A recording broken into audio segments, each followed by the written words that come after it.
municipal and barangay health security councils will have to craft their respective regional and local health security action plans consistent with the PSNAP alongside with the respective agency action plans by the members agencies under the PHSC. On a final note, I would like to underscore that the proposed NHSA is deeply necessary if we are to bolster the country's core capacities to implement disease prevention, surveillance, control, and response systems, implement contingency plans to deal with a deliberate release of biological or chemical agents intended to harm civilian populations, and provide and strengthen necessary mechanisms for health security interface.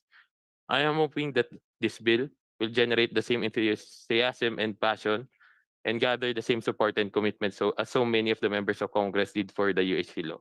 I am counting on the support of the committee for the speedy and favorable consideration of this important piece of health legislation. Maraming salamat. Thank you, Honorable Tan. Before we proceed, we'd like to acknowledge the presence of Honorable Evgeny Vincente Imano of the 2nd District of Misamis Oriental and Honorable Robert Raymond Estrella of Abono Party List. Thank you very much. Next are House Bills number 919 by Honorable Marino, House Bills 1548 by Honorable Jorge Patrol Bustos, House Bill number 1877 by Honorable Ching Bernos, House Bill number 2522 by Honorable Patrick Michael Vargas, House Bill number 4008 by Honorable Luis Raymond L. Ray Villaferte Jr., Miguel Luis Villaferte, Choyosi Anthony Horibata, and Nicolas Enciso VIII.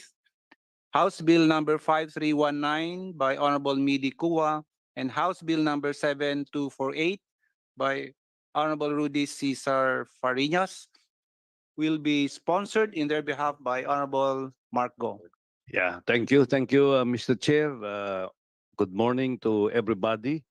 After hearing the sponsorship speech of our good friend Kong Mike Tan, I would like to simply move for the omnibus approval of the sponsorship or the explanatory all the bills that have been aforementioned earlier be adopted as their sponsorship speeches. And these are actually House Bills 919, 1548, 1877, 2522, 4008, 5319, and 7248. I so move, Mr. Chair. Mr. Chair, I second. Thank you, Honorable Go. May we now listen to the position of the Department of Health by Assistant Secretary Sharade Mercado Grande. Thank you very much, Honorable Chair. Good morning po to all our congressmen, Honorable Chair. The DOH expresses its full support to the proposed bills and will further submit its technical recommendations. In fact, having a legislation that will institutionalize a response plan and a body that will assume its direction is in line with the recommendation under the Philippine Pandemic Preparedness and Response and Resilience Plan with the Interagency Task Force for the Management of Emerging Infectious Diseases has crafted in collaboration with the World Health Organization and diverse set of stakeholders from various sectors. Relative to the purpose of these bills, the said PPRP contains health and non-health strategies aimed at effectively addressing pandemics and emerging health threats. The bills proposed generally mandate to strengthen the country's institutional capacity to implement disease prevention, surveillance, control, response systems, and contingency plans in dealing with public health events and emergencies, including the deliberate release of biological and chemical agents intended to harm civilian populations or attack to the health of care delivery systems. This proposed bills only signifies the government's commitment to put into action what it has learned, not only from the local setting, but also from the best practices implemented by various countries. Certainly, the realization of these bills into law will greatly benefit and guide the health sector in the national and local government on the appropriate course of action to follow in case of public health emergencies and similar events. Respectfully submitted, Honorable Chair. Thank you very much, ASEC Grande. From the Department of Interior and Local Government, we have Attorney Rona Rica Angel Octavo. Good morning, Mr. Chair, and to the members of the committee. On behalf of the Department of the Interior and Local Government, we express our full support on the passage of the legislative measures, as the laudable objective of the measure is geared towards the preparedness for public health emergencies, among others.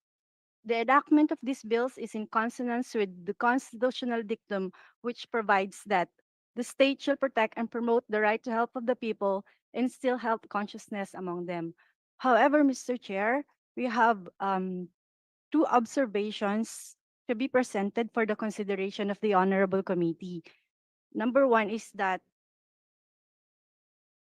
under Section 9 of House Bill numbers 58, 283, 4008, 5319, and 7248 mentioned that Regional Health Security Council, or the RHSC, shall be composed of the executives of the regional offices and field stations at the regional level of the government agencies.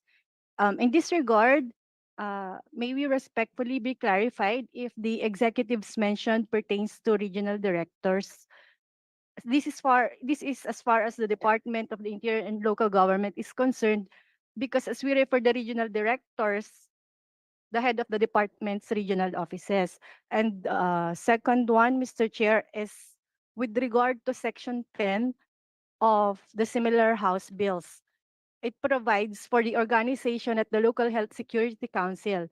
Mr. Chair, it may be prudent to consider the mandatory officials in the municipality, city, and provinces.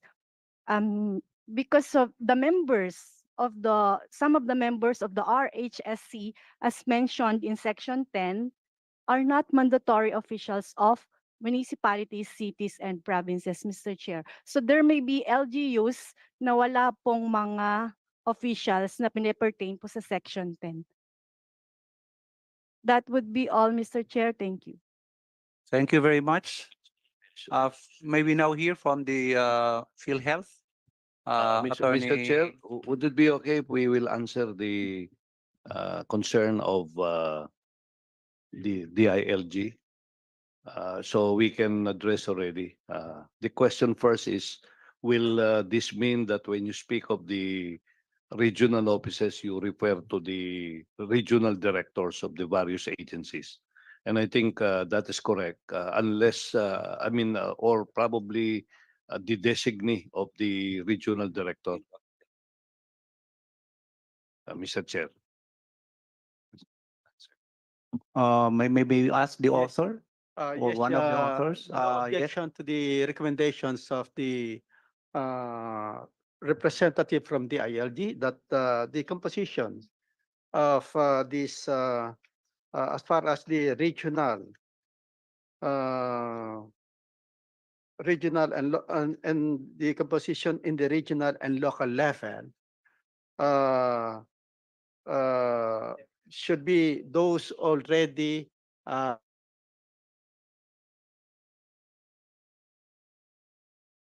on the local level. The representative mentioned that there are cities and municipalities that don't uh, uh, offices or departments. All those to be designated by the chief executive, Mr. Chair. Thank you, Honorable President. We now proceed with PhilHealth, Mr. Elino Santos. Mr. Person. Good morning, Mr. Chairperson, honorable members of the committee. First, I would like to greet our honorable members. Happy Valentine's Day. And second, it is the 29th anniversary of PhilHealth, and thank you for inviting us today as resource persons. As to the proposed bills, we fully support the measures, Mr. Chairperson, honorable members of the committee. PhilHealth interposes no objection to the proposed measure, where PhilHealth will be part of the Philippine Health Security National Action Plan, which be chaired by the Department of Health. Mr. Chairperson, particularly on the measure to requiring the placement of automated external defibrillators in all offices? We will tackle first the Philippine Health Security. We will tackle next the automated external defibrillator after. Thank you, Mr. Chairperson. Thank you, Attorney Santos.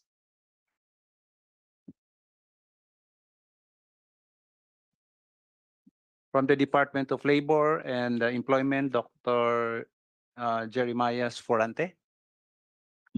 Good morning, Mr. Chair, and to the honorable members of this committee.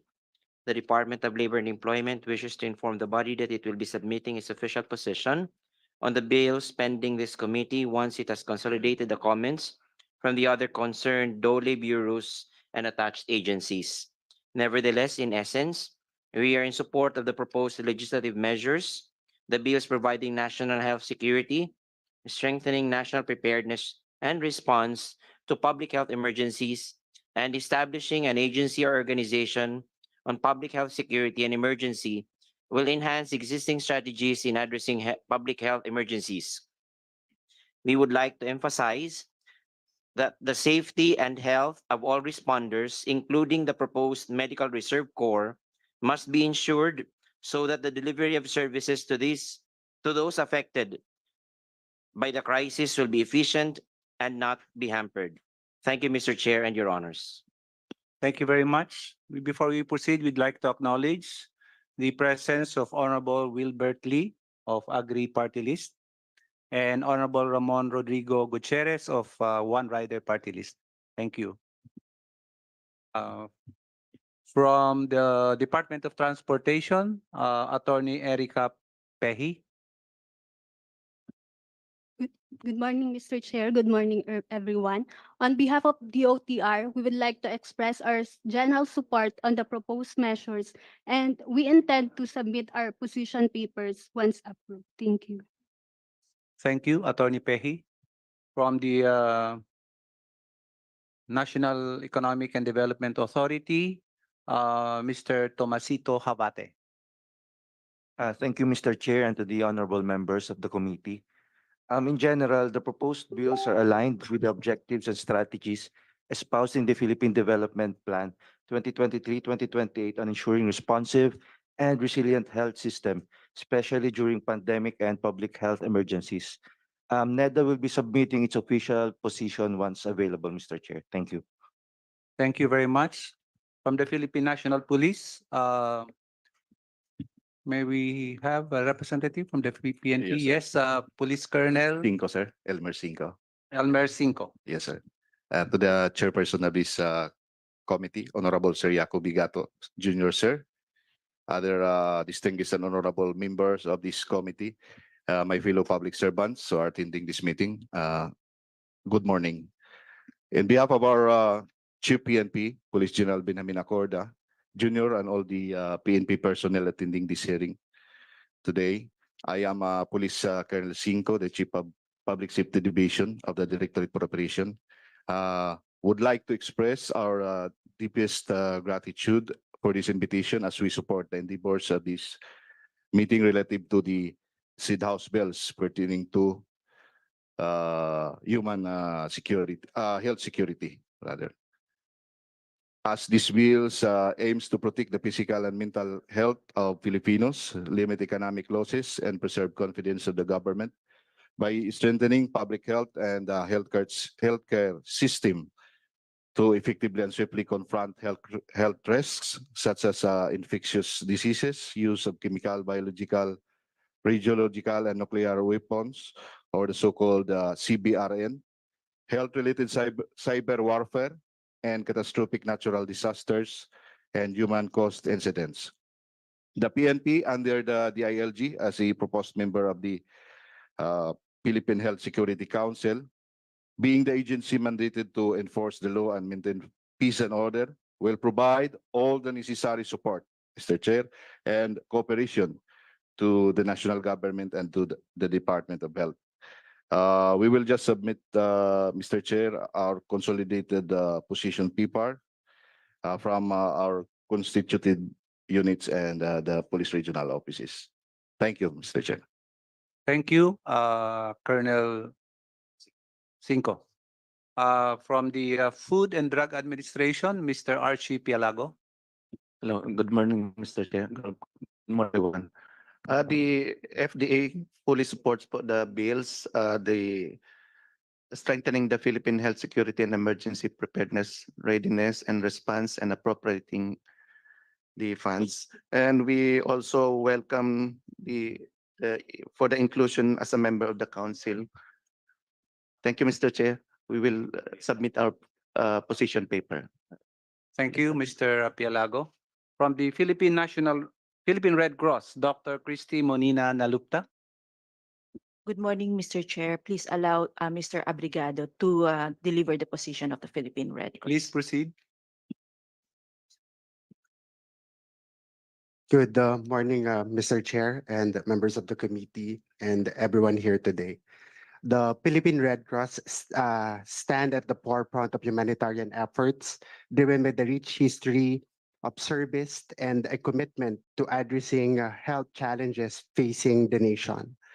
As we confront the ever-evolving landscape of health security threats, the Philippine Red Cross affirms its unwavering support to the Philippine Health Security Bill, recognizing the pivotal role of safeguarding the health and well-being of all Filipinos. Historically, during the COVID-19 pandemic, the Philippine Red Cross has been in the forefront of the response. We actually catered to 5 million samples that we tested in our 14 facilities nationwide. Also, we provided help in public hospitals, augmenting their capacity because of overwhelming patient during the pandemic.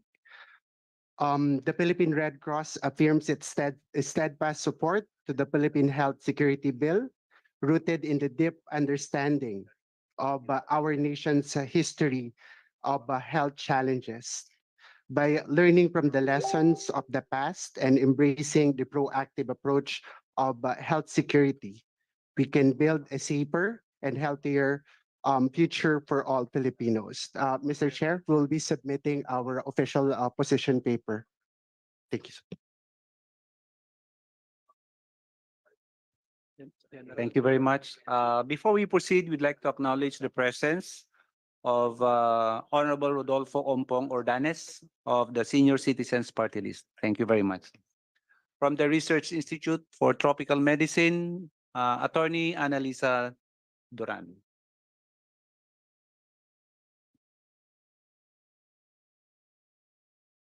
Attorney Duran, you are now recognized. Good morning. As the OIC Director Chief, OIC Director of the Research Institute for Tropical Medicine, we find it laudable that we have these kinds of proposals that will help in the national health security of the country. And we are one with the Department of Health in introducing possible revisions, if ever, to make it one whole bill for the whole country. Thank you very much.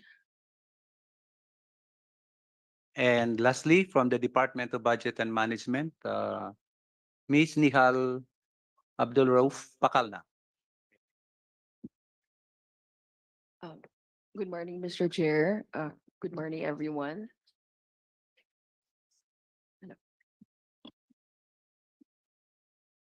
Good morning, Mr. Chair. Good morning, everyone. As to the substantive provisions of the bill as regards the creation of the council, Mr. Chair, we find the same to be consistent with long-standing policies.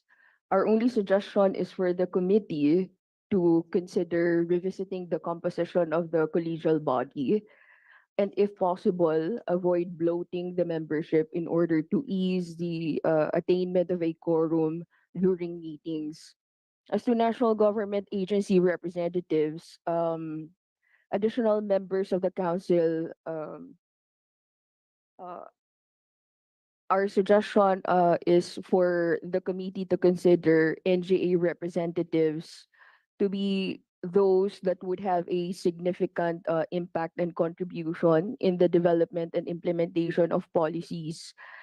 Um, Otherwise, instead of having permanent representation in the collegial body, the council may invite resource persons from certain agencies to provide technical support as may be necessary. As to the appropriations provision of the bill, we concur with the current appropriations language. Thank you. Thank you very much. For Mr. Chair. si Franz muna din. Yeah, Attorney Franz. just Yes, respond Honorable Marco. to the position of DBM. With regards to the establishment of quorum, because we have more than 60 members of the council, I would propose that we can adopt that the quorum will be limited, let's say, only to 25%, just like our our committee meeting here, provided that the chair or the vice chair is present during the meeting of the Philippine Council Quality. What's no, Philippine Health Security Council, Mr. Chair. May we hear a comment from the authors? Well, we have, Honorable Fresnedi. I have no objection to the lowering of the quorum if this committee decides to make it 25%, provided that 25% of those membership are present, provided that the chairman and the vice chair are also present to conduct the meeting. I have no objection. I submit the wisdom of this committee. The chair or the vice chair? Yes. Honorable Mike Tan. Mr. Chair, it's already provided in the bill that they can decide on the internal rules of the conduct of the meeting. So it's up to them if they want to cluster each meeting or if they want to lower the quorum. It's up to the council naman po. Thank you, Honorable Tan. Honorable Franz Castro, you have So, Mr. Chair, yes. well, just to be sure that there will be a question of the quorum, I would suggest that we specify what is the quorum of the council once they call a meeting, so that there will be no misinterpretation every now and then. If you change the number of members to establish a quorum, that might be subjected to a lot of questions. But of course, this is also consistent with the suggestion of Congressman Tan, but we just put a minimum of 25%, provided that the chair or the vice chair is present. Motion? Yeah, Yes. Well, Mr. Chair, I just Yes, would like Honorable to President. comment. I take note of these suggestions that we lower the provisions of quorum and provide it's in this law that in this bill, no? If the committee decides to lower the determinations of the quorum and provide to 25% and provided further that the chair and the vice chair are present to conduct the hearing.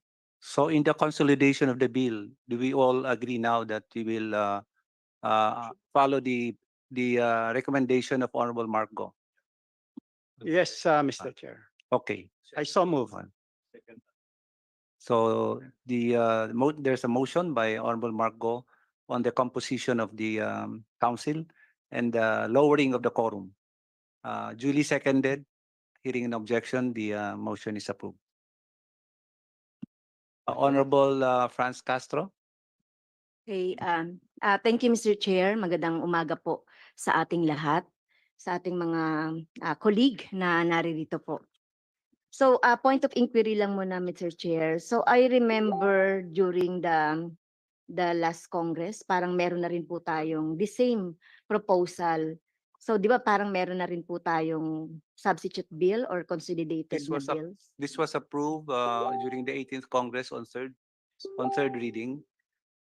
Yeah, so maganda rin siguro maging reference natin yun, no? Kasi nagkaroon na ng mga discussions before yun saan makita rin natin siguro yung copy noong consolidated substitute bill na natin, Mr. Chair. Yes, So, actually, that was basically the bill of Honorable okay. Tan. Kaya nga kanina, Mr. Chair, nagtatanungan kami ni The Attorney mother, Kong supposed to be the ni mother Kong bill. Tan kung yung bill ba niya, yung magiging kumbaga yung magiging mother bill. So so that clarifies me. So one question, Mr. Chair. So dumanas tayo noong 2019 hanggang 2021 hanggang ngayon noong ano no, yung matinding ano dagok nung COVID-19 pandemic. Meron bang, Mr. Chair, ang DOH na thorough assessment, evaluation noong nangyaring yon? Ano ba yung mga nakuha natin doon na mga kahinaan, yung mga strength, at ano yung mga recommendations ng DOH? Kasi kung akong tatanungin, Mr. Chair, worst talaga, 'di ba? Yung naging pagtugon ng dating administrasyong Duterte doon sa pagtugon ng pandemya. In fact, halos hindi nga nagli-lead yung DOH doon. Ako sa amin ay naging ano siya no, militarist approach to pandemic ang nangyari. So, meron bang ganon na assessment? So, Mr. Chair, maybe magsimula muna tayo doon sa naging assessment so that makita natin ano ba yung kulang na supposedly to answer nga nitong yung tinatatag nating council. Okay? So meron ba, Mr. Chair, ang DOH? May we hear from the DOH, ASEC Grande? Good morning, Honorable Chair, Honorable Castro. Honorable Chair, we submitted the Pandemic Preparedness and Response Plan and the After Action Review. Upon the lifting of the public health emergency, we conducted the After Action Review and drafted also the Philippine Pandemic Response Plan, which was actually submitted last year during the briefing and hearing of the Preparedness Plan as well po, Madam Chair, Honorable Chair. But we will again resubmit po. Meron po, Madam Honorable Chair. Honorable Castro? Yes, kung meron pong gano'n ano, kasi kailangan natin makita yon, Mr. Chair, yung naging response ng gobyerno natin that time, 'di ba? So, personally, Mr. Chair, ako ang position ko, especially doon sa composition pa lang ng council, bakit ang vice chair ng council ay ang national defense? So nakakatakot na naman na magiging militarist approach na naman ang gagawin natin sa lahat ng mga emergency and pandemic. It should be civilian ano na kung yung magli-lead talaga DOH, so dapat ano no support yung DND pero hindi siya yung vice chair. So yun yung isa ko pang puna dito sa ano. So makita rin natin talaga no Mr. Chair yung ano mabigyan tayo noon. And then Mr. Chair, yung ano meron sa DOH yung tinatawag nating Health Emergency Bureau. So ano na ngayon Mr. Chair yung magiging purpose ng Health Emergency Bureau since they are the bureau na nagtalagang nangangalaga doon sa kung may mga emergency or whatever, ano ba yung mangyayari ngayon doon sa Health Emergency Bureau, Mr. Chair? Mr. Chair, Honorable Fresnedi? I take note of the comment of Representative France, why the Department of Defense has made us the vice chair. Well, because I believe the Department of Defense has the capacity to mobilize because of their experience always in the country suffering from calamities. The Department of Defense are always being used to provide the logistical support to the areas concerned, Mr. Chair. Yes, Mr. Chair, I do respect no yung position po nung author natin why the National Defense becomes the ano no the vice chair dito. So nangangamba lang talaga ako na syempre militarist approach na naman yung mangyayari. Although sa sinasabi may mga capacity. So this is health. Tungkol ito sa health, Mr. Chair, hindi naman ito sa mga disaster or whatever. So kung meron sanang pipiliin na civilian agency, mas better pa siguro kung yung DILG dahil sila din yung mga nasa forefront no nung pag-aano natin dun sa suggestion lang yon pero it's up for the ano no for the wisdom of the committee. So ayoko lang na magkaroon ulit na experience na naging militarist. So Mr. Chair, baka pwedeng sa susunod na meeting, pwede na rin natin imbitahin yung mga say for example the CHR, pwede rin nating imbitahin yung civil society group kasi malaki din yung naging papel noong mga civil society group doon sa pagtulong din sa ating gobyerno doon sa pandemic. At saka mga private hospitals din na ano dapat ay makuha din natin yung kanilang position dito. So yun, pwede bang masagot din Mr. Chair yung tanong ko kanina?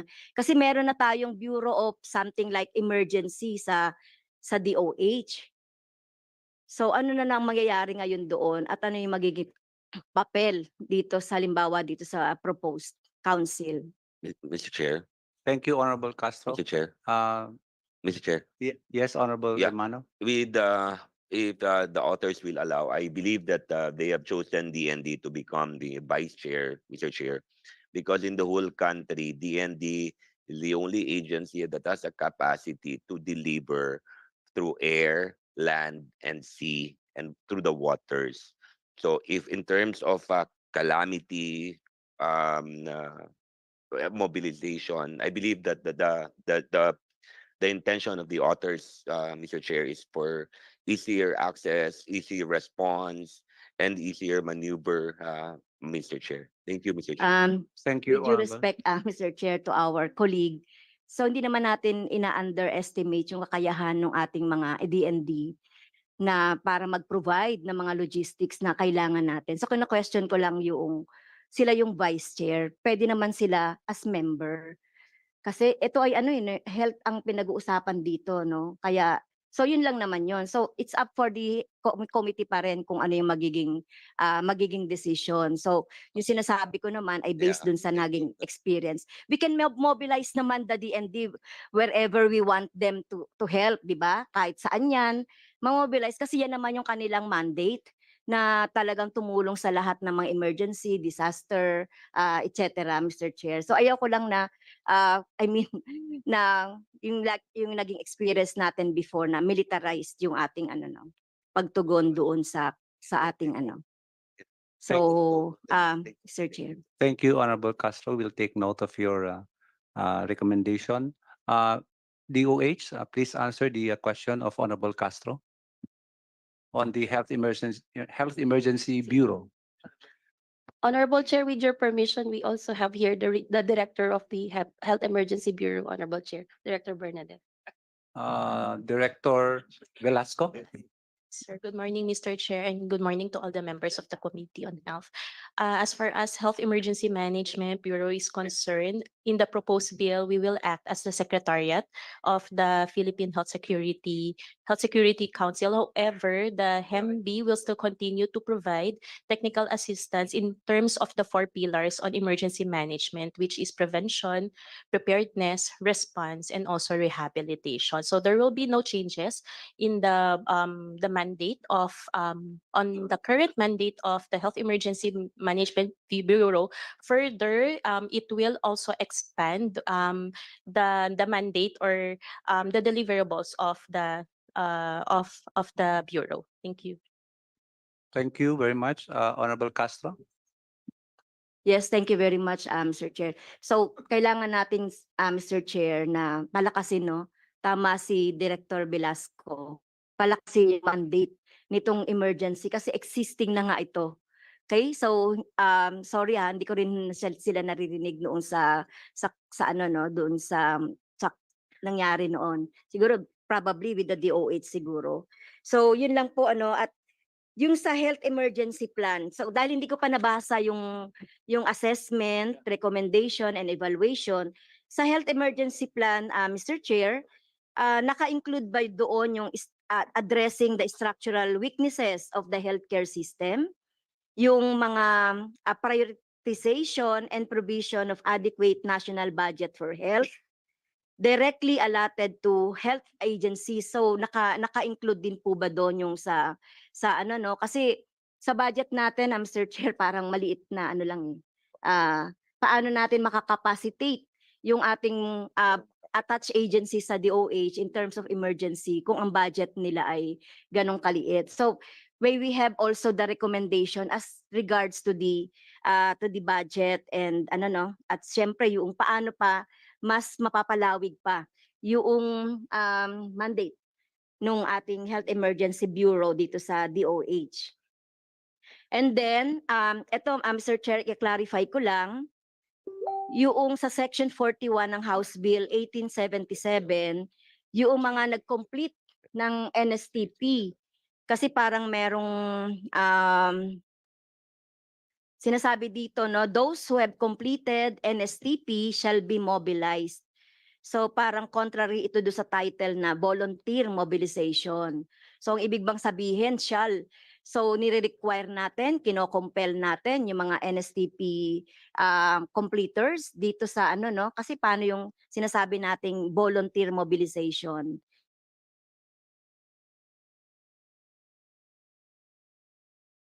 Saan? Yun lang po yung sa 1877. And then yung mga sinasabi dito rin yung tungkol doon sa mga college students and even those who already graduated from college.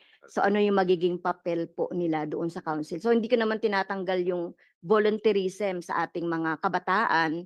Maganda nga no, maano natin sila at nakita natin yan sa ilang mga areas yung volunteerism ng ating mga kabataan. So kailangan lang ma-define natin dito sa ating bill, Mr. Chair. Mr. Chair,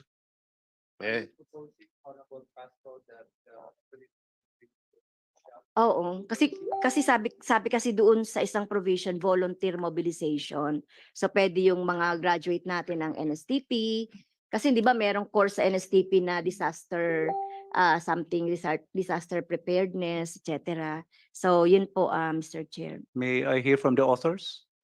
Mr. Chair, may I Yes, comment? Honorable Marco. Yeah, as far as the budget is concerned, it is provided under House Bill 58, Section 14, that the amount necessary to carry out the provisions of this act shall be included in the annual General Appropriations Act. So it's a very general statement, and it covers the required budget of the different entities involved in this Philippine Health Security Act, Mr. Chair.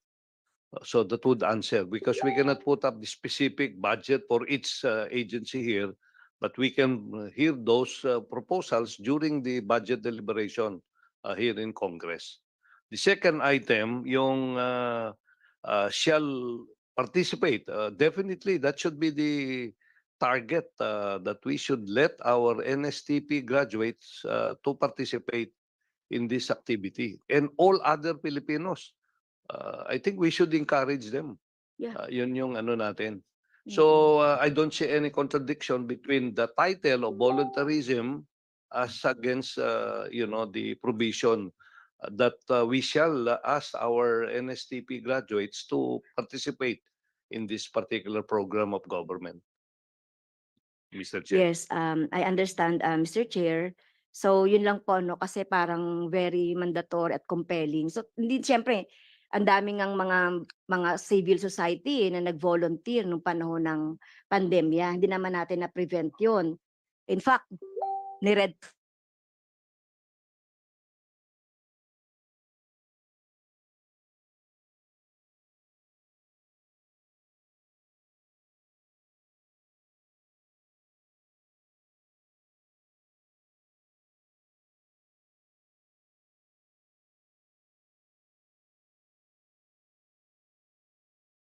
important provision on rights and protection of health workers and patients and people and medical personnel. Okay, so sana malagay din natin kasi hanggang ngayon Mr. Chair yung ating mga health workers na talagang inano nila yung buhay nila doon sa doon sa panahon ng pandemya. Hanggang ngayon di pa nga sila nababayaran completely. Marami yan sa mga private hospitals natin. So kailangan mailagay din natin kung dapat maglagay din tayo ng mga ganong mga provision, Mr. Chair. We will take note of that, those recommendations during the consolidation of the bills, So, Honorable Castro. Mr. Chair. Honorable Marco. Honorable Tan. Uh, I just wanted to comment regarding the voluntarism po ata. Alam ko po included na siya dun sa approved na Medical Reserve Corps na bill rin. So, I think there's no need to add that sa bill talaga. I'm not the author 1877. I'm just wanted to comment on that. Thank you, Honorable Tan. Honorable Marco. Yeah, Mr. Chair, having heard the inputs of the various agencies and at the same time the positive response of our resource persons and members of this committee, I would like to move, Mr. Chair, that we consolidate House Bills 58 to 83, 919, 1548, 1877, 2522, 4008, 5319, and 748 and come out with the substitute bill. And that substitute bill should be the bill that was approved during the 18th Congress here as the reference bill, Mr. Chair. I so move. Second motion. So there's a motion to consolidate all the bills that were deliberated today with the substitute bill that was approved during the 18th Congress as the reference bill. Duly seconded. Duly seconded. Hearing no objection. Bills number 58, 283, 919, 1548, 1877, 2522, 4008, 5319, 72, and 7248 is approved subject to style and amendment. Clarification, inquiry, Mr. Chair. So magkakaroon pa ba tayo ng hearing about this? Magkakaroon pa po ba tayo ng another hearing for this? Kasi kapag consolidated na, we have to see the consolidated Yes, bill. Mr. Chair. Honorable Marco. Yeah, considering that we have not approved the committee report, I would surmise that we will have another meeting to approve the committee report. Yes. In that case, we'll have another one. We will have Mr. another meeting for the approval of the consolidated bill. Yeah, Mr. Chair, kasi gusto ko rin sa next meeting, di ba, invite yung CHR, yung mga members ng civil society, at saka makita rin po natin yung yung report ng DOH on the evaluation ng COVID response natin nung panahon na yun, Mr. Chair. Mr. Chair. Mr. Chair. Yeah. Yes, Honorable Yeah, Eman. some manifestation, Mr. Chair, that I would want to be a co-author of the said bill, and maybe all those present, Mr. Chair, who are interested wants to be co-author also, Mr. Chair. So move. Seconded. I'm also willing to be a co-author. Seconded. There's a motion and duly seconded that all those present here in this meeting who wish to be co-authors of the bill, with the permission of the authors, be made co-authors. Hearing no objection, the motion is approved. Before we proceed, we'd like to acknowledge the presence of Honorable Christine Alexi Tutor, one of our vice chair and the chair of the Committee on Civil Service of the 3rd District of Bohol. Honorable Richard Gomez of the 4th District of Leyte. And one of our vice chair, Honorable Peter Miguel of the 2nd District of South Cotabato. Thank you very much.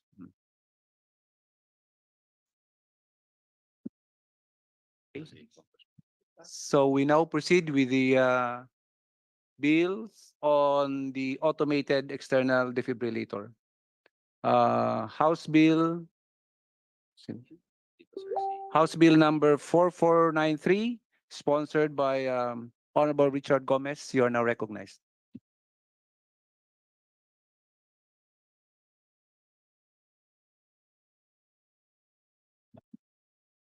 Thank you, Mr. Chair. Good morning, everyone, and happy Valentine's Day. Sana malusog ang puso ninyong lahat. Magandang umaga. Mr. Chair, I filed House Bill number 4493, or an act requiring the installation of automated external defibrillators in high traffic cardiac emergency prone public and private buildings. For over 20 years, the leading cause of death in the Philippines has been ischemic heart disease, also called coronary artery disease. These are terms given to heart problems caused by narrowed heart arteries. And according to the PSA in 2022, 114,557 deaths were caused by ischemic heart disease, which was equivalent to 18.4% of the total deaths in the country. Even at the height of the COVID-19 pandemic, deaths from COVID-19 was just about half of death due to ischemic heart disease. So, Mr. Chair, according to the World Health Organization in 2000, 78 deaths per 100,000 Filipinos were due to ischemic heart disease. But unfortunately, it has risen to 120 deaths per year. Ischemic heart disease can lead to sudden cardiac arrest, a life-threatening event where the heart ceases pumping blood to the rest of the human body, putting one at risk of death. Emergency treatment of such a circumstance include cardiopulmonary resuscitation or CPR and defibrillation. An AED is used to help those experiencing sudden cardiac arrest. It is a sophisticated yet easy to use medical device that can analyze the heart's rhythm and, if necessary, deliver an electrical shock or defibrillation to help the heart reestablish an effective rhythm. Mr. Chair, with a view of providing Filipinos a life-saving device where and when it is needed, this bill seeks to require the installation of automated external defibrillators in high density, high traffic, and cardiac emergency prone buildings, such as public pools, gyms, venues for large gatherings, schools, offices, and industrial workplaces. Again, CPR saves lives, but the availability of AEDs allow for more life-saving options. With AEDs installed in public and private buildings that are easily accessible to the public, coupled with appropriate training for its use, deaths resulting from sudden cardiac arrests could be averted or minimized. Mr. Chair, in Ormoc City, when I was mayor, we've conducted CPR activities in the city and taught thousands of people, making us a CPR ready city.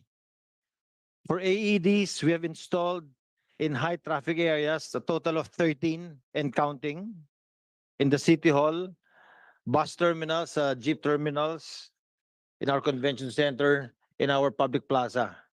All of these AEDs, Mr. Chair, came from the budget of our city disaster office. All LGUs in the country are mandated 5% of their total annual budget coming from their NTA. So there's no budget needed coming from the national government, Mr. Chair. If this bill will be passed into law, all LGUs will be able to have an AED, they'll be able to conduct CPR and eventually help save lives. So thank you so much to our doctors who have been very helpful to us, the Philippine Heart Association. Thank you so much. The Red Cross was also with us in most of our activities and all our disaster team in the LGU. Thank you so much, Mr. Chair. Sa mga kasama ko sa lahat, Happy Valentine's Day. Thank you very much, Honorable Gomez. Happy Heart Day. Mr. Chair. We now call on Honorable Estrella to sponsor in behalf of the authors of House Bill 1393 by Representative Honorable Merlinet Herrera D. House Bill number 223 by Honorable Matibag. House Bill number 3034 by Honorable Maceda. And House Bill number 7783 by Honorable Kari. Honorable Estrella is now recognized. Mr. Chairman, may I move that the explanatory notes of the following bills, HB 1393, HB 2223, HB 3034, and HB 7783 be included in the records for these bills. And may I also wait, mamaya na. Sorry. So move, Mr. Chairman. Thank you very much, Honorable Estrella. May we now call on the Department of Health, Director Bernadette Velasco. Thank you, Mr. Chair, and good morning again to everyone. The Department of Health poses no objection to the provision of the proposed House bills that require the placement of the automated external defibrillators. But may we provide 3 points that we want to raise for information and consideration. First, there are already available promotional and learning materials on the importance and operations of the AEDs, which can be readily utilized. This is together with partners in health, namely Philippine Heart Association, American Heart Association, Philippine College of Emergency Medicine, and the Philippine Red Cross, who I think are also here in the committee hearing. Also, the role of the academe needs to be strengthened. Secondly, the budget or funding needs to be integral in all agencies and organizations and offices, since the layers of procedure in transferring or sub-allotting of funds can impede the implementation of the intervention as called for by this bill. The cost per unit, aside from the cost of installation, to be considered to ensure the maintenance, care, safety, and security of the public access automated external defibrillators. Lastly, the approval of the proposed proclamation of CPR Day in July of every year can support the implementation of this initiative. Further, the Department of Health will submit the official position paper to this committee. Thank you very much. Thank you, Director Velasco. From the Department of Interior and Local Government, Attorney Octavo. Good morning again, Mr. Chair, and to the members of the committee. The intention is so noble that is geared towards reducing cardiovascular problems that can help reduce deaths caused by Can you cardiovascular speak closer to the mic? We can hardly hear you. Oh, sorry. Hello. Good morning again, Mr. Chair, and to the members of the committee. The intention of the proposed measures are so noble that is geared towards reducing cardiovascular problems that can help reduce deaths caused by cardiovascular diseases. These measures are in furtherance of what has been enshrined in the Constitution, that the state shall adopt an integrated and comprehensive approach to health development, which shall endeavor to make essential goods, health, and other social services available to all the people at affordable cost. Thus, we express our full support on the passage of the proposed measures. Thank you, Mr. Chair. Thank you, Attorney Octavo. From the Department of Labor and Employment, Dr. Florante. Good morning, Mr. Chair. Thank you. To the honorable members of this committee. Mr. Chair, this is a manifestation of the submission of the official position of the Department of Labor and Employment. Nevertheless, in essence, we are again in support of the proposed legislations. For information of the body,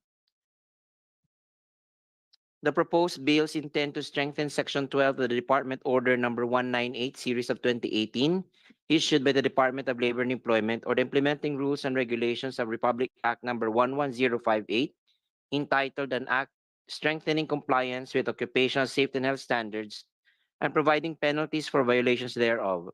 The provision requires all private establishments, regardless of size and risk classification, to establish first aid and emergency medical services, which may include the installation of AEDs at strategic locations within the workplace as one of its occupational safety and health program.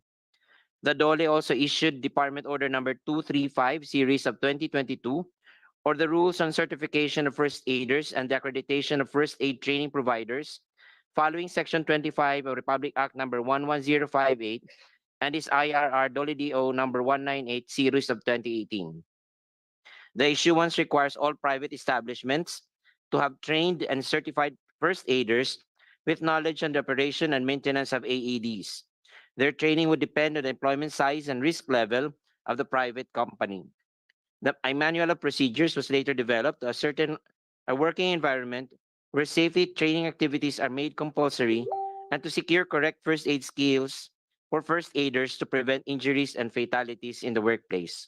Overall, the proposed legislative measures requiring the installation of AEDs in workplaces, schools, and other public places, and providing appropriate first aid training to certain individuals who will operate and maintain this equipment will help preserve the lives of our Filipino workers and ensure safety and health in workplaces. Thank you, Mr. Chair and Your Honors. Thank you very much. From the Philhealth, uh, Attorney Santos. Mr. Chairperson, honorable members of the committee, PhilHealth recognizes the noble intentions of the filed measure to increase the survival rate of sudden cardiac arrest by requiring all public and private establishments to have an AED and an emergency response team for medical emergencies. In fact, Mr. Chairperson, honorable members of the committee, we are happy to report that we have already procured and supplied AEDs in the central office and in all PhilHealth regional offices and already provided training. However, PhilHealth defers the matter to the Department of Health as it requires the establishment of guidelines on AED and appropriate training courses which use and maintenance to which PhilHealth has no concern. Mr. Chairperson, honorable members of the committee, thank you. Thank you very much, Attorney Santos. From the DPWH, Mr. Joan Mamiit. Good morning, everyone. On behalf of Miss Joanne Manimit, I'm Engineer Wilfred Napisa, Honorable Siriaco Gato, and Honorable Member May of I the... know your position, Ms. Yes, sir. Honorable Siriaco Gato, please be informed that the Department of Public Works and Highways expresses full support for the proposed House bill. However, the functions, duties, and responsibilities of this department must be defined and included in the implementing rules and regulations. Thank you, sir. Thank you very much. From the Philippine Red Cross, at no, no, Mr. J. Lord Abrigado. Thank you, Mr. Chair. Good morning again, Mr. Chair and members of the committee and everyone here today. Um, the Philippine Red Cross acknowledges the importance of public access to automated external defibrillator in saving lives during sudden cardiac emergencies. We commend the initiative of the House of Representatives, especially thank you to Congressman Gomez for acknowledging our partnerships and our efforts with our advocacy and sudden cardiac arrest and automated external defibrillator in public places. The proposed legislation to mandate the installation of AED in the public spaces across the nation is supported by the Philippine Red Cross because this is aligned with our vision to have a first aider in every home, in every community, in every schools, and nationwide. So we fully support this legislation and pending the submission of our formal position paper, Mr. Chair. Thank you. Thank you very much. From the Philippine Heart Association, Dr. Lourdes L. Santos.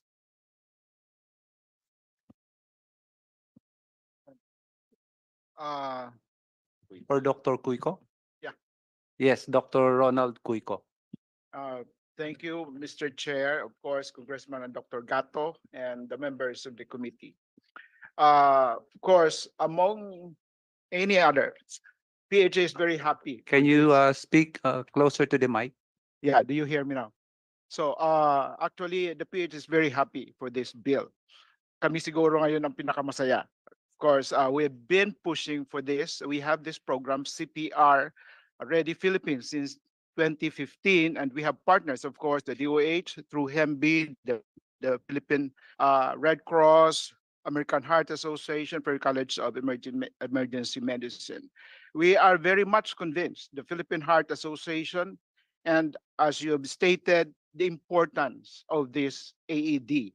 So it should be coupled, the CPR should be coupled with AED. You have passed, we already have the CPR law, and then it should be coupled with AED. So we are now completing, in fact, the loop.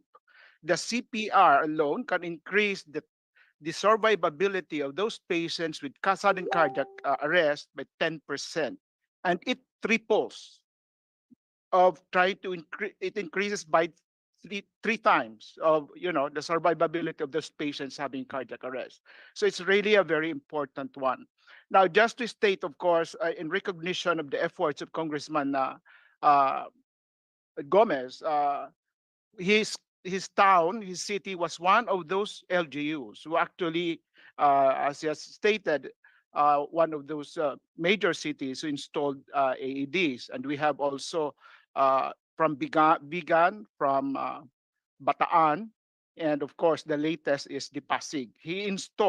Pasig actually installed in each barangay, meron silang AED. And of course, they installed that last year, and we are following up kung ano nangyayari sa kanya sa events doon so that we can give you the data. So again, we are very happy that regarding the bills we actually submitted through COMSEC, Lara, the comprehensive recommendations about the AED program, but I don't have to, for the sake of limits of time, but just we emphasize there the area of deployment, the accessibility and availability, for example, 3-minute rule, and then device assurance, and then maintenance, and AED box components, so very specific. And in fact, in one of the bills, it was already, some of them were stated, especially continuous training and partnerships with other agencies, of course, about awareness. So we will, on our part, the private sector will be cooperating, coordinating with the government agencies to really make this, in effect. Just to state, the Philippine Statistical Authority, they have said, based on their data, there were about 2,700 cases of sudden cardiac death. But we don't really, we think this is actually underestimated, because in Japan, in their study, there were about 16,000. And US, they are saying 360,000 sudden cardiac death.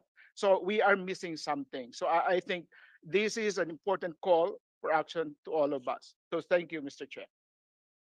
Thank you very much. We now listen to the American Heart Association Asia Pacific Region, Dr. Vicente de Lima Jr. Good morning, Mr. Chair.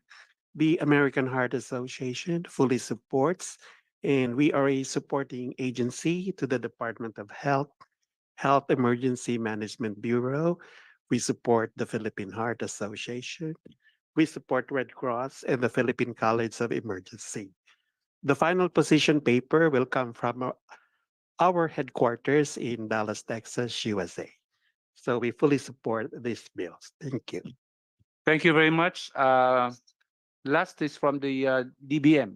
Ma'am Nihal Abdul Rauf Pacauna. Thank you, Mr. Chair. The DBM supports the proposed legislative measures, Mr. Chair.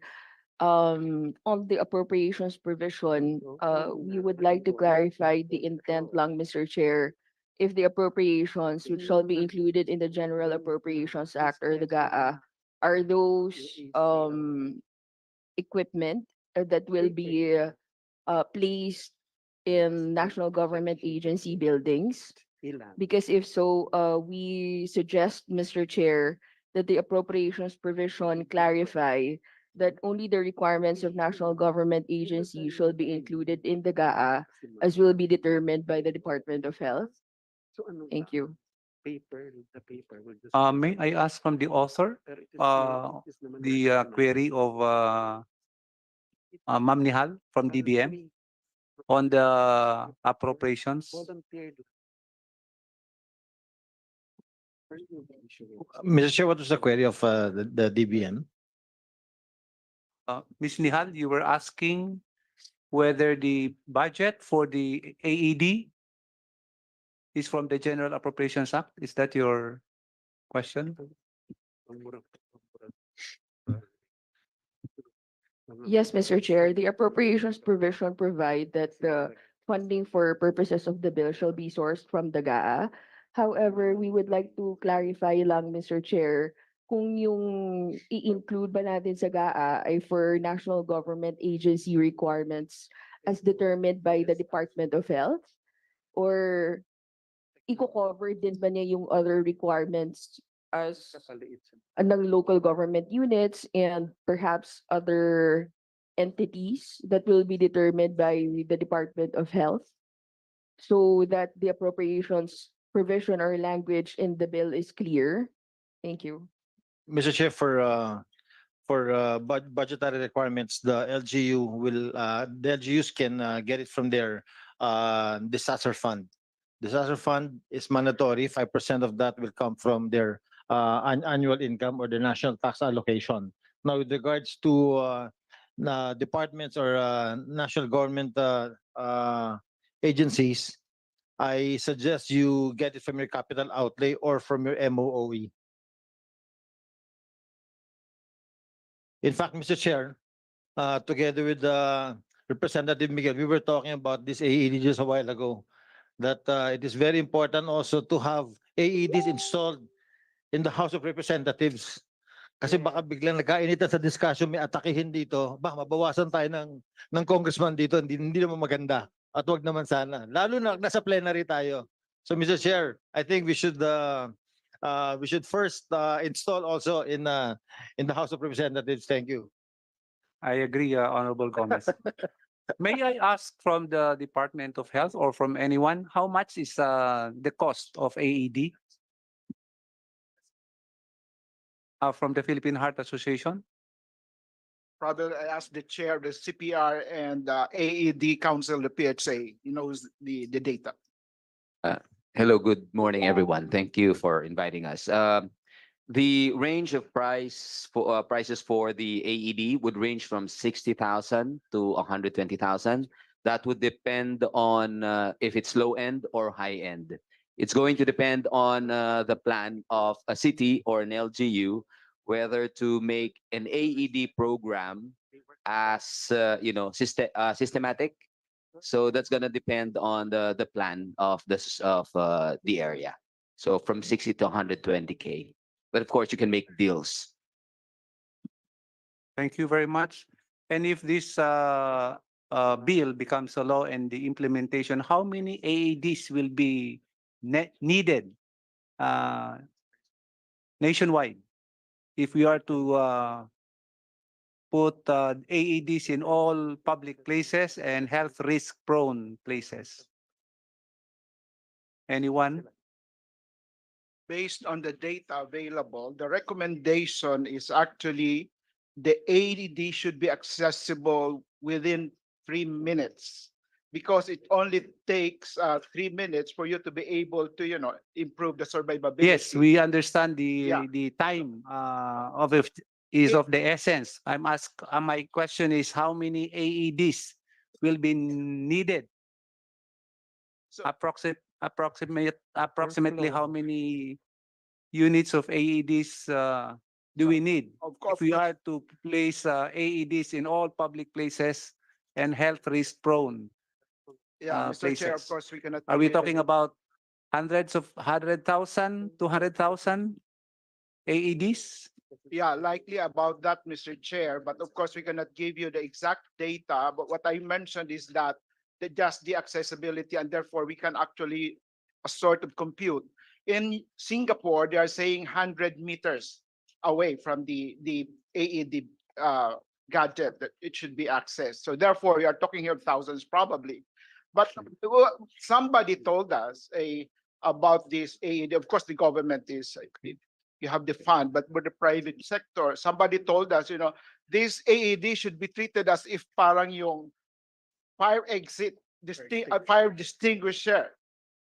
This is a very important gadget, I think, that the building should have. Thank you very much.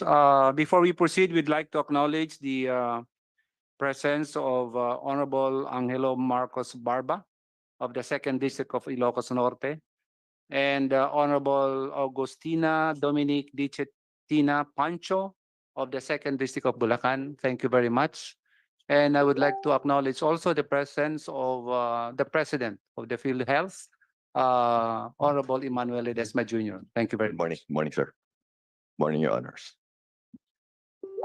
Uh, Honorable, yes, Honorable Miguel. Thank you, Mr. Chair. Good morning, everyone. Happy Valentine's. I just want to be clarified if this bill would somewhat compel, like I've heard Japan, yeah, I've seen in all rooms in Japan, in hotel rooms, there is a one AED. So of course, that's very ideal. And my question is, how would this bill compel private institutions to at least have one or in strategic areas in their building to be implemented, and how would they implement under this bill? How to implement it? Like the DOH, how are they going to implement? Is it through LGU? Are they going to delegate it to the LGU? Is this explicitly provided under this bill, or still the LGU would do their own ordinance to implement this? May we ask the author? Honorable Gomez. Thank you, Mr. Chair. The best really is, while there's no enabling law yet, or while there's no law established yet, it would be best if the LGUs can require their disaster departments to purchase AEDs and conduct CPR. That will fast track this activity and life-saving activity for each and everyone until such time that we are able to pass a law, Mr. Chair. Bon Miguel. Mr. Chair, while we're having this, can we already somewhat add to this bill the effect that would be the private institutions, private companies, or private facilities would be required to have AEDs in their facility? How can we probably write this as in the bill that would in effect private companies or facilities would be required to have AEDs? Is that okay with the author? Yes, Honorable Gomez. Is that okay? The recommendation of Honorable Miguel? Mr. Chair, very much okay. Like what the Philippine Heart Association said, we should treat this AED like fire extinguishers or fire exits. Yes, thank you. Honorable Estrella. Mr. Chairman, just to add to the answer of the Honorable Gomez, probably it's very easy. You just get the LGU to encode this in their local building code. You know, if the LGU just says, oh, building code namin, kailangan po lahat po ng gagawa ng gusali na gagamitin ng publiko, lalagyan po natin ng AED. Para din po sasabihin nyo na meron po kaming fire extinguisher na kailangan ho ilagay nyo kada gusali, sasabihin din ho ng LGU na ay isama nyo ho sa tabi ng fire extinguisher, kailangan po nandun po ang AED. Ganun lang po ang mangyayari.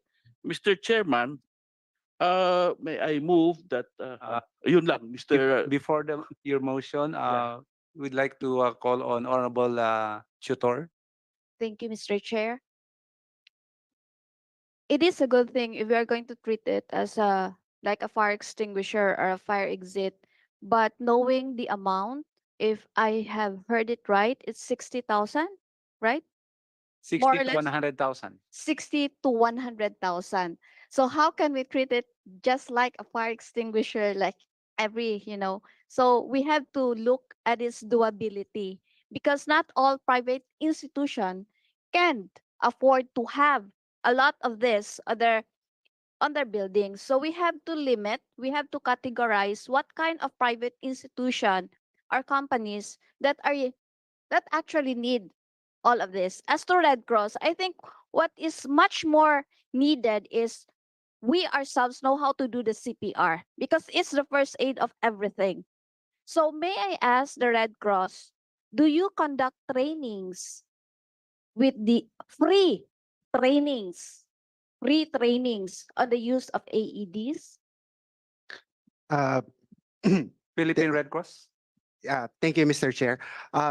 Yes, ma'am, we actually conduct lecture demonstrations, mass educational campaigns with regards to CPR and the use of AEDs. Kasi ganito po yan eh. On the LGU level, actually hindi free yung mga kinakandak nyo.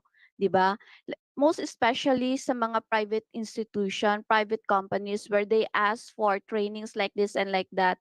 Meron kayong a certain fee and sometimes not all, sabi ko nga, not all are able to afford lalo na pag limited lang or how many lang yung in one company na yan, lalo na yung mga micro business na yan, and they want to have trainings like this. So what on the ground are actually doing is they tap the LGUs, and the LGUs are the one who will ask and request for trainings from you.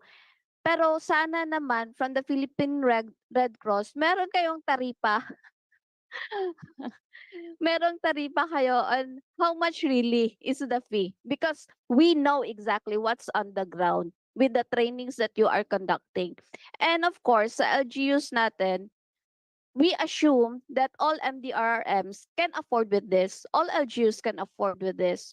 As to the private institution, kaya nga, Mr. Chairman, we need to categorize and we have to distinguish which is which, and we have to see if it is mandatory to private institution. We have to make sure that this is doable and not just like treat it as something else. We have to go down to the level of what is doable. Thank you, Mr. Chair. Thank you, Honorable Tutor. I think in the bill, there is the term health risk prone area, so that will be, I think, be more clarified in the IRR. I would like to believe. Honorable Gomez, do you agree? Yes, Mr. Chair, I think it would be best if we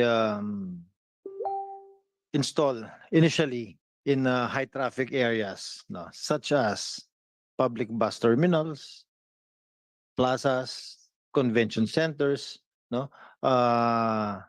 With regards to training coming from the Heart Association and the Philippine Red Cross, we understand that the budget is very limited. That is why it's very important to do activities in tandem with the local government units, because the local government units have a certain budget for training, for disaster response, no.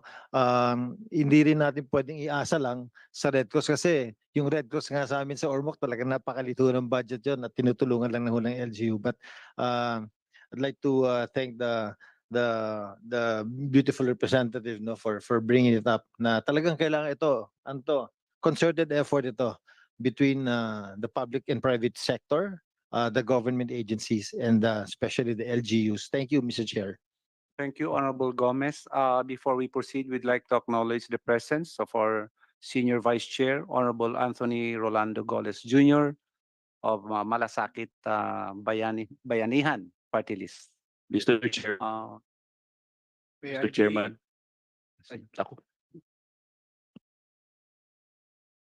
Yes, May I be recognized, brief Mr. Chair? Dr. Kuiko from Philippine Heart Association. from Philippine Heart Association. Yeah, we will just have to clarify this about the training together with Red Cross, AHA. We have this, so of course, the DOH, we have this hands-only CPR, and we do this for free. We do this mass training, hands-only CPR. The one that they charge, even Heart Association would charge if it is a comprehensive CPR. When you say hands-only CPR, maramihan itong training. Nagugrupo-grupo kami, yung sinasabi ni Congressman Richard Gomez, that we partner with LGU. We go there for free. Wala kaming tina-charge. And this is what, ano lang naman, this is an advocacy na kung kailangan nyo, you can request. And for example, for PHA, we have 18 chapters and we can partner with that. Now, regarding the need for AED, as I've emphasized, and a lot evidence-based na po ito, 10% lang ang survivability if you do CPR alone. But if you add AED, it triples. The data from Japan, actually 58% ang survivability nila doon sa witness arrest. So that's how important AED. Even if we train everyone, kaunti din ang mabubuhay natin. Thank you. Thank you. Mr. Chair, may I be recognized? Jailard from Philippine Red yes, Cross. from Philippine Red Cross. Thank you, Mr. Chair. I would just like to also emphasize that the Philippine Red Cross partners with other government agencies such as the Department of Labor and Employment, which we have an agreement um, uh, in granting trainings for micro enterprises. We actually conduct emergency first aid and basic life support and CPR. And also, I'd like to manifest, Mr. Chair, that the Philippine Red Cross is a non-government organization, and we need to have a cost recovery thing in our organization. But you very assured that we do not profit from the charges or the fee that we charge. And the Department of Labor and Employment actually helps us to sponsor the employees from micro enterprises to have the certificated training. Thank you, Mr. Chair. Thank you very much, Honorable Australia. Mr. Mr. Chairman. Chair.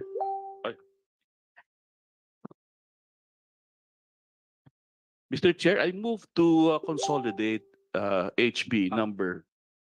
Are you? Yes, Mr. Chair, if I may. Yes, a Honorable query. Miguel, and then Honorable Australia.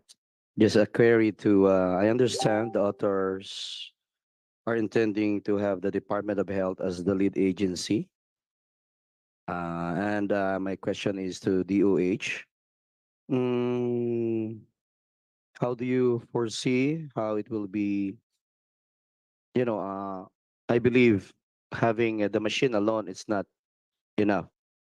It must be coupled with information to the general public, because we cannot assign one person for that AED the whole time.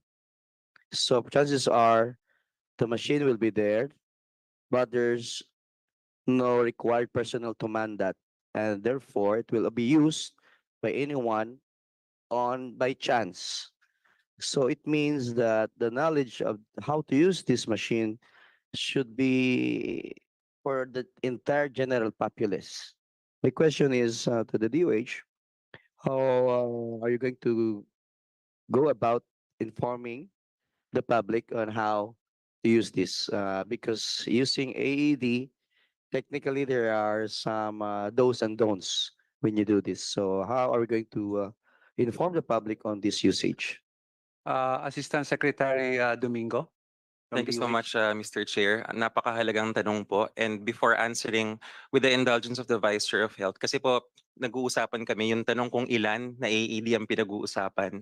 So I did quick computations. By all means, this is quick and dirty, so the assumptions might be wrong. Pero para may idea, on the basis of urban land area being 12,200 square kilometers, according to the World Bank, quoting Columbia University in 2013, and on the basis of I was hearing po the assumption that dapat daw sa Singapore, 100 meters yung distansya ng mga AED.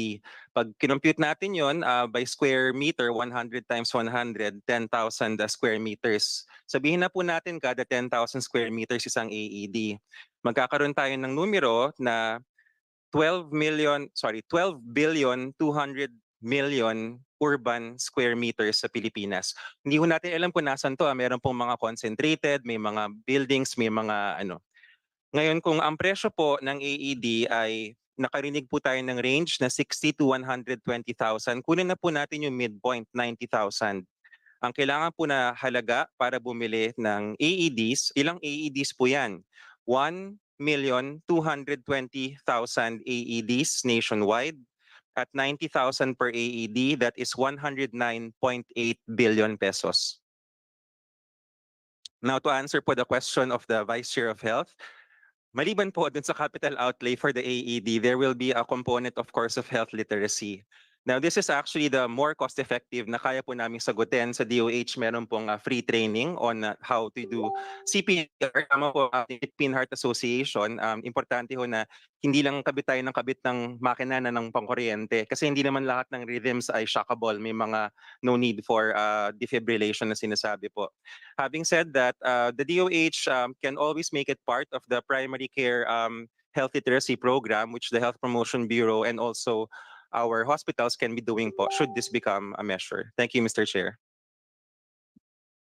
I have no further questions, Mr. Chair. Thank you so much. Thank you, Honorable Miguel. Honorable Estrella. Mr. Chairman, may I move that we consolidate HB number 1393, HB number 2223, HB number 3034, House Bill number 4493, and House Bill number 7783. I so move, Mr. Chairman. Second. Mr. Chair, would it be possible if you allowed all our representatives present at today's committee hearing to be co-author of this bill? Yes, sir. Yes. Sige. So there's a motion by Honorable Estrella that we consolidate and approve House Bill number 1393, 2223, 3034, 4493, and 7783. I strongly second that motion. Uh, Hearing no objection, the motion is approved. And there's also a motion by Honorable Gomez that If we and if we duly may, yeah. seconded that all those present who wish to be co-authors Yes. Be made co-authors. Hearing no objection, the same is approved. Yes. Congratulations. Thank you very to the much, Mr. authors. Chair. Thank you to all the agencies and organizations. Thank you po. Thank you very much. Can we have a 1 minute break? Break.